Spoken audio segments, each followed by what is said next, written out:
ये धातु की लकड़ी पर रगड़ने की आवाज से शुरू हुआ। रात के सन्नाटे में एक टूटी हुई क्रॉस के नीचे कोई खुदाई कर रहा था। चांद फीका था, हवा बहुत स्थिर थी और सूरज उगने से पहले सेंट हेलेना कब्रिस्तान में एक कब्र खाली खड़ी थी। तभी यह सब शुरू हुआ।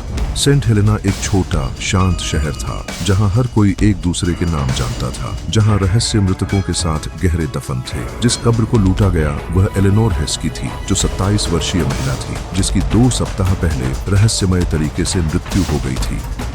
कोई नहीं जानता था कि उसकी मृत्यु कैसे हुई। किसी ने पूछने की हिम्मत नहीं की। उसका अंतिम संस्कार अजीब था। लोग फुसफुसा रहे थे कि उसका चेहरा बहुत शांत लग रहा था, जैसे वह केवल सोने का नाटक कर रही हो।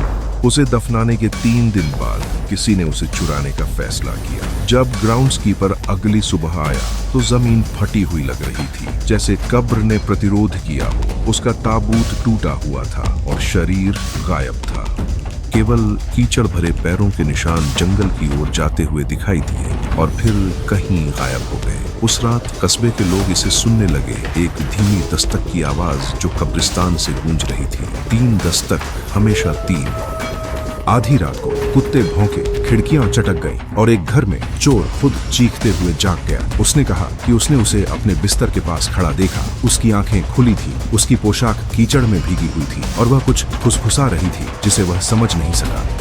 जब पुलिस ने उससे पूछताछ की तो उसने यह बताने से इनकार कर दिया कि उसने शरीर क्यों लिया। वह बस यही कहता रहा, मुझे उसे वापस लाना था। बाद में उन्होंने उसकी कार्यशाला पाई और मोमबत्तियां, पुराने अनुष्ठान की किताबें और एक लकड़ी की मेज जो गहरे रंग की थी। उसने उसे पुनर्जीवित करने की कोशिश की, लेकिन उस रात के बाद सभी शामिल लोगों के साथ अजीब चीजें होने लगी। अधिकारी जिसने उसका खाली ताबूत खोला, उसने एक अजीब दुर्घटना में अपने बच्चे को खो दिया।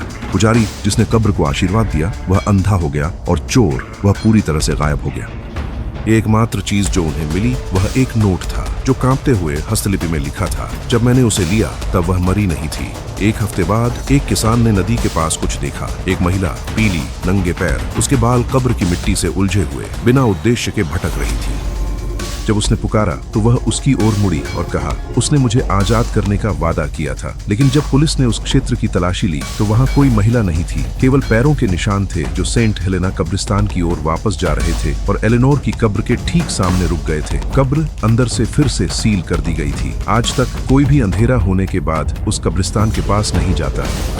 लोग कहते हैं कि वे अब भी 3 बार दस्तक सुनते हैं, हमेशा 3 बार। और अगर आप ध्यान से सुने तो आप हवा में उसकी फुसफुसाहट सुन सकते हैं। मृतकों को मत जगाओ जब तक कि आप उनके साथ शामिल होने के लिए तैयार न हो।